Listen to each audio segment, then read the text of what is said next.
Salut, c'est Achille, très heureux de vous retrouver aujourd'hui pour une nouvelle vidéo sur Rico Unchained Motor News. Tu sais ce que je pense des motos électriques? Sur le papier, j'ai rien contre, mais j'y crois pas une seconde. Je suis certain que ça va dans le meilleur des cas péricliter et dans le pire des cas signer l'arrêt de mort de la moto. Pourquoi?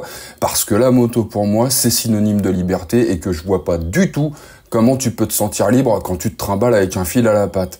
Je pense que l'autonomie est trop faible et que pour qu'elle augmente de façon importante, c'est comme dans le monde de l'automobile, on sera obligé soit de doubler le nombre de batteries et donc le poids et le prix vont augmenter, soit implanter des batteries plus performantes au sein de ces motos et les prix vont augmenter. Et déjà aujourd'hui, la moto électrique digne de ce nom, on peut pas dire que ça soit donné pour un sentiment de liberté que je trouve pour le moins perfectible. Moi, tant qu'il n'y aura pas autant de stations de recharge que de stations essence dans le monde, et que je mettrai plus de 5 minutes montre en main pour recharger ma moto avant de repartir pour au moins 250 km à 300 km d'autoroute, je n'achèterai jamais de moto électrique. Un petit scoot pour aller bosser, chercher le pain, sans enfumer tout mon quartier, sans réveiller les voisins, why not? Si le bazar n'excède pas les 3000 € en équivalent 125, pourquoi pas, à la limite, mais sinon, c'est non. Cela étant dit, faut pas que ça nous empêche de jeter un œil à ce qui se fait, ou ce qui pourrait se faire, voire tenter de se convaincre que ça pourrait finir par nous plaire. On n'est pas complètement demeuré non plus. Moi, je crois que même si on n'y croit pas, qu'on n'en a pas envie de l'électrique, il faut savoir rester ouvert, curieux et surtout laisser sa chance au produit, comme on dit. Je veux pas me retrouver dans la situation de mon père, qui était pas foutu de se servir du Minitel quand un gamin de 3 ans se servait du premier iPhone, comme s'il était sorti en même temps que lui du ventre de sa mère. Mon père, c'était le meilleur de l'histoire, mon meilleur ami, le taulier que je serais jamais capable d'être, un vrai bonhomme. Mais putain, des fois, j'avais l'impression que c'était le frangin de Jacouille la fripouille. Le mec était resté bloqué à un point que je pense que t'as plus de chances de faire bouger l'Himalaya, quoi. Et là, tu la vois arriver ou pas? Eh ouais, mon gars, ça c'est ce qu'on appelle une transition champion dans le milieu du micro, tu vois. Royal Enfield bosse sur une Himalayan électrique, les amis. Bon alors attention, elle est pas prête de passer à la production, tu me crois bien. Elle est encore du domaine du concept. Mais comme tu peux le voir avec tes yeux à la paupière tombante de fatigue à cause de tes journées de boulot harassantes, les mecs de chez Royal Enfield sont pas restés le cheeseman à la main, les yeux ronds, devant une feuille blanche très longtemps. Déjà parce que c'est des as sur un ordinateur, eux, et parce qu'ils sont bien décidés à pas laisser passer le train, si tu vois ce que je veux dire. Les gars veulent monter dedans. Mieux, non, ils veulent le construire, le conduire, et que le reste du monde, et donc nous, on paye pour monter dedans. Voilà, soit dit en passant, je vous laisse m'expliquer comment il est possible, alors que nous, les Français, on a construit plein de centrales nucléaires, des fusées capables d'envoyer des gugus dans l'espace, et qu'on a des prix Nobel en veux-tu en voilà, qu'on soit pas capable de pondre une bécane électrique digne de ce nom, c'est-à-dire efficace et pas cher, Dites-moi ça, pour voir. Parce que si c'est pour nous sortir des trucs à 15 000 avec 100 km d'autonomie comme les Allemands, ça va bien les conneries. Alors qu'en plus, on veut nous obliger à rouler avec pour sauver les baleines. Ah ouais, tu vois, Ah non, mais quel toupet. Bref, l'Himalayan électrique. Bah, c'est une Himalayan électrique. Il est pas prévu de la commercialiser, soi-disant. Enfin, c'est ce qu'ils nous disent chez Royal. Royal Enfield aurait juste mis une batterie et un moteur de Dyson ou quelque chose comme ça dedans pour voir. Pour voir quoi? Bah rien, c'est ce qu'ils disent en tout cas. Pour rien, comme ça, pour voir ce que ça donne, pour voir. Bref, arrêtez de nous prendre pour des pigeons, les gars.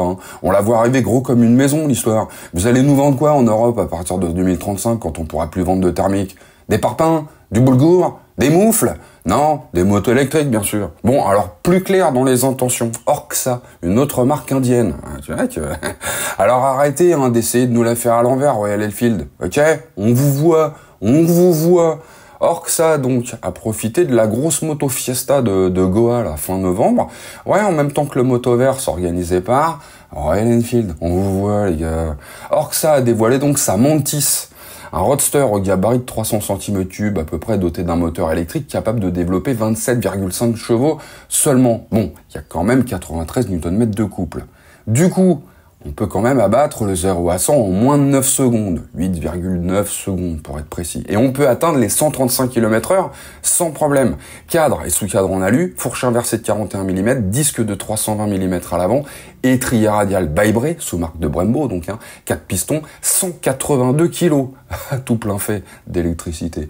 Écran TFT connecté, bien sûr, récupération d'énergie au freinage, batterie de 8,9 kWh, rechargeable en 80% en 5 heures, et sur le papier, 220 km d'autonomie, 221, ouais, pas mal.